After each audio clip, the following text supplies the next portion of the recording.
Assalamualaikum warahmatullahi wabarakatuh. Kepada Bapak Presiden Republik Indonesia Insinyur Haji Joko Widodo yang saya hormati dan saya muliakan, sekaligus saya banggakan. Bapak adalah salah satu politisi Indonesia yang berasal dari sebuah kampung terpencil yang kemudian telah membuat sebuah lompatan besar sehingga bisa menjadi presiden sampai 2 periode. Tentu ini sejarah sekaligus sebagai trigger bagi anak-anak muda Indonesia dimanapun berada, bahwa daerah tempat lahir dan dari anak siapa, dari kandungan siapa kita dilahirkan, tidak begitu penting. Yang penting adalah bagaimana menjaga cita-cita, memelihara impian untuk mewujudkannya di masa depan. Dan Bapak sudah membuktikan bukan anak orang penting, bukan dari keturunan ningrat, tapi kemudian menjadi orang yang paling penting di negara ini. Bapak Jokowi yang saya hormati, pandemi COVID-19 ini telah menguras energi kita semua, mulai dari Bapak selaku presiden hingga saya sebagai rakyat jelata. Bapak sebagai pemutus, pencipta kebijakan, hingga saya yang wajib mengikuti setiap kebijakan yang dilahirkan atas nama negara Republik Indonesia. Sebagai warga negara yang baik, tentu saya selalu mencoba berikhtiar semaksimal mungkin. Semua kebijakan-kebijakan negara itu saya ikuti dengan penuh penghormatan. Pun demikian, saya kira penanganan COVID-19 di Indonesia juga perlu dikritisi. Sejak awal, penanganan di Indonesia ini memang bermasalah menurut saya. Hingga akhirnya menuai pro dan kontra di masyarakat. Mulai dari pembagian bantuan sosial yang kemudian terbukti dikorup oleh menterinya sendiri, oleh Menteri Sosial waktu itu, hingga kemudian berbagai kegiatan yang bertujuan untuk membendung gelombang COVID-19 menghantam Indonesia, tapi kemudian banyak hal yang berubah menjadi sumber baru, pundi-pundi uang bagi mereka yang punya kekuasaan, punya akses, yang kemudian memanfaatkan pandemi ini sebagai lumbung baru ekonomi. Tentu tidak ada yang salah berbisnis dalam kondisi apapun, karena semua hal yang ada di dunia, fasilitasnya itu semua membutuhkan uang, termasuk dalam pengadaan obat-obatan dan berbagai fasilitas kesehatan yang dibutuhkan. Akan tetapi, peluang-peluang seperti ini jangan sampai menyebabkan pandemi moral di Indonesia. Saya kira antipatinya rakyat terhadap vaksinasi juga disebabkan oleh berbagai kelemahan, berbagai kekurangan yang ada pada pemerintah Republik Indonesia. Mulai komunikasi pemerintah yang centang perenang antara menteri satu dengan menteri yang lain, tidak saling mendukung, kontradiktif, menteri A bilang B, menteri B bilang A, hingga kemudian proses penanganan COVID-19 ini yang semakin semakin tidak fokus. Di satu sisi rakyat diminta memaksin diri sebanyak 2 kali. Sebagai orang yang patuh pada aturan, saya dan puluhan juta rakyat Indonesia melakukannya. Walau kemudian ada juga yang dipaksa mengikuti vaksinasi. Saya memilih memaksin diri bersama keluarga sebagai ikhtiar untuk menghindari dari serangan mematikan COVID-19. Akan tetapi, ternyata memaksin diri belumlah cukup di Indonesia.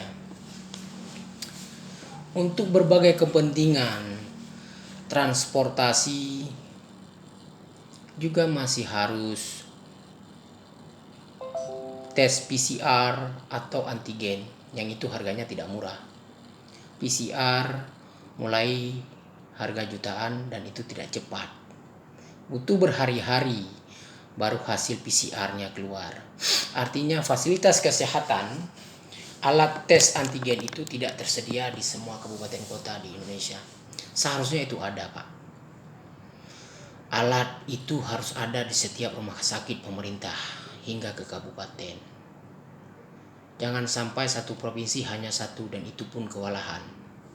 Hingga hanya untuk urusan PCR itu harus berhari-hari. Antigen juga demikian, tidak praktis. Dan kemudian berbayar. Paling murah 250.000. Paling murah, Pak. Dan itu tidak murah bagi kami rakyat.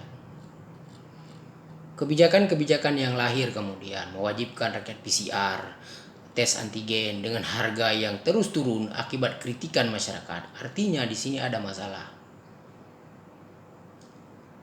Dari harga jutaan turun menjadi 300.000. Kemudian berbagai problematika yang harganya bisa diturunkan dalam waktu yang cepat, itu menandakan bahwa harga yang berlaku sekarang ini di Indonesia adalah harga yang sebenarnya ditetapkan sesuka hati, tidak menimbang rasa keindonesiaan, tidak menimbang status ekonomi rakyat. Yang penting para pelakunya mendapatkan untung secepat mungkin. Ini yang saya sebut sebagai pandemi moral yang terjadi, yang dialami oleh para pengambil kebijakan di Indonesia dengan memanfaatkan musibah kesehatan ini. Tentu sebagai rakyat, saya berharap Bapak melihat persoalan-persoalan seperti ini dan kemudian menindaklanjutinya. Kalaulah PCR itu wajib setelah kami ikut vaksinasi hingga 2 kali, maka gratiskanlah, Pak. Dan percepat prosesnya. Sehingga kondisi ini tidak dimanfaatkan oleh oknum-oknum yang banyak itu untuk merenggut keuntungan lebih lanjut. Karena bagi orang daerah A yang kemudian dengan masa berlaku antigen atau PCR itu yang sangat singkat, ketika berangkat ke tempat B tentu bermasalah. Orang di tempat A tidak kenal dengan tempat B. Dengan harga kemudian 300.000, 250.000 itu juga masih mahal. Apalagi ada gagasan memperlakukan PCR atau antigen itu kepada orang-orang yang menempuh perjalanan darat. Itu sudah dikritik dan kemudian dicabut. Tapi persoalannya gagasan-gagasan ini sudah jahat dari rencana. Seharusnya yang perlu ditekankan sekarang adalah kewajiban vaksinasi. Siapapun yang sudah memaksin diri hingga 2 kali, maka merdekakanlah mereka. Jangan juga orang yang sudah memaksin diri, mematuhi peraturan pemerintah, memakai masker, menjaga jarak, mencuci tangan, juga masih dihambat, dipersulit dengan kewajiban PCR, tes antigen, dan segala macamnya itu. Kalau PCR tetap wajib, kalau antigen tetap wajib, lalu untuk apa kami ikut vaksinasi? Untuk apa kami memakai masker? Untuk apa kami mencuci tangan? Untuk apa kami menjaga jarak?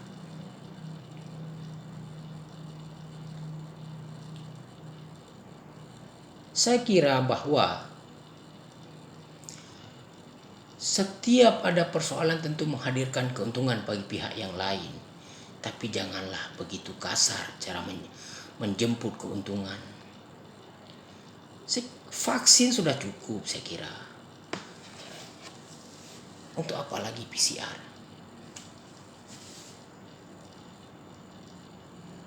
Tidak perlu saya kira, Pak.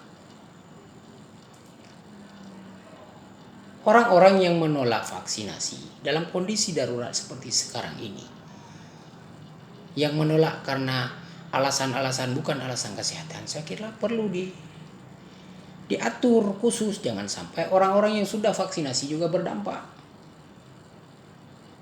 Negara ini terlalu besar, Pak. Bapak tidak akan sanggup mengontrolnya sendiri. Di lingkar kekuasaan saja Bapak kewalahan saya kira menertibkan kolega-kolega Bapak. Bapak Jokowi yang baik. Bapak juga harus membuka diri, mendengar banyak keluhan di masyarakat. Kebaikan hati Bapak membangun Indonesia jangan sampai dimanfaatkan untuk kepentingan-kepentingan sesaat. Membalas jasa adalah wajib kepada siapapun yang telah menolong kita, kepada siapapun yang telah menghantarkan Bapak menuju kursi kepresidenan. Tapi terlalu banyak cara lain yang bisa dilakukan tanpa harus membuat rakyat kecil seperti saya ini kerepotan. Tanpa harus membuat rakyat kecil seperti saya harus berpikir 6 kali ketika hendak berangkat ke sebuah daerah. PCR tidak murah bagi orang-orang seperti saya, Pak.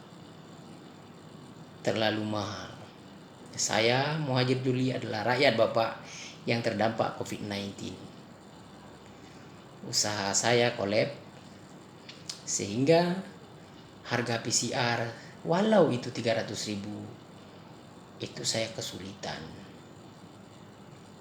Betul-betul kesulitan, Pak. Konon lagi orang-orang di bawah saya yang hidupnya Senin Kemis, mereka juga kesulitan. Saya kira negara perlu hadir dalam kondisi seperti ini bukan sekadar sebagai pemutus kebijakan, pengambil kebijakan, kemudian penerap kebijakan, tapi juga hadir sebagai sahabatnya rakyat. Hadir sebagai bukan Robin Hood, hadir sebagai hadir sebagai penolong bagi rakyat. Mudahkanlah hal-hal mudah, ringankanlah hal-hal susah. Gratiskanlah hal-hal yang bisa digratiskan. Tidak perlu semuanya diuangkan. Tidak perlu semuanya diuangkan. Saya kira Indonesia mampu. Kalaulah PCR dan antigen itu wajib, kami akan ikut. Tapi setidaknya gratiskanlah itu. Jadikanlah PCR itu sebagai dokumen yang tidak perlu kami bayar. Yang dengan sukarela kami akan mendapatkannya dengan kesadaran penuh. Atau hilangkanlah saja PCR dan antigen itu, karena tujuan vaksinasi itu adalah membentuk kekebalan tubuh. Setiap orang yang sudah divaksinasi sebanyak 2 kali, saya kira menurut ilmu kesehatan itu adalah orang-orang yang sudah siap berdampingan dengan virus COVID-19 yang bermuasal dari Wuhan ini. Bapak selalu menyerukan mari kita berdampingan dengan COVID-19 agar kita terus bisa bergerak dan ekonomi Indonesia bangkit kembali. Nah, saya kira vaksinasi itu adalah modal bagi rakyat Indonesia untuk bersahabat, berdampingan dengan COVID-19. Sudahlah. Saya kira suara-suara seperti ini perlu Bapak pertimbangkan, karena masih banyak hal yang bisa dipergunakan oleh teman-teman Bapak sebagai tempat mencari uang apabila banyak uang yang habis ketika kontestasi terjadi. Masih banyak slot lain yang bisa dimainkan. Janganlah sampai hal-hal seperti ini kami juga harus bayar. Atau janganlah sampai hal-hal seperti ini kami dipersulit. Banyak hal lain yang bisa dilakukan.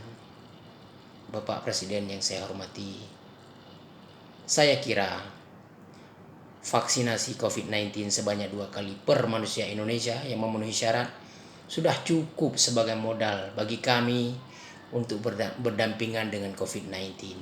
Sudah cukup sebagai modal bagi kami sebagai administrasi utama ketika hendak berpergian kemanapun di Indonesia. Mudahkanlah hal mudah, mudahkanlah hal sulit.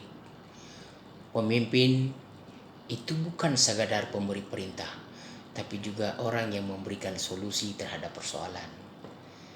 Salam takzim saya kepada Bapak Jokowi. Akhirul kalam, Assalamualaikum warahmatullahi wabarakatuh.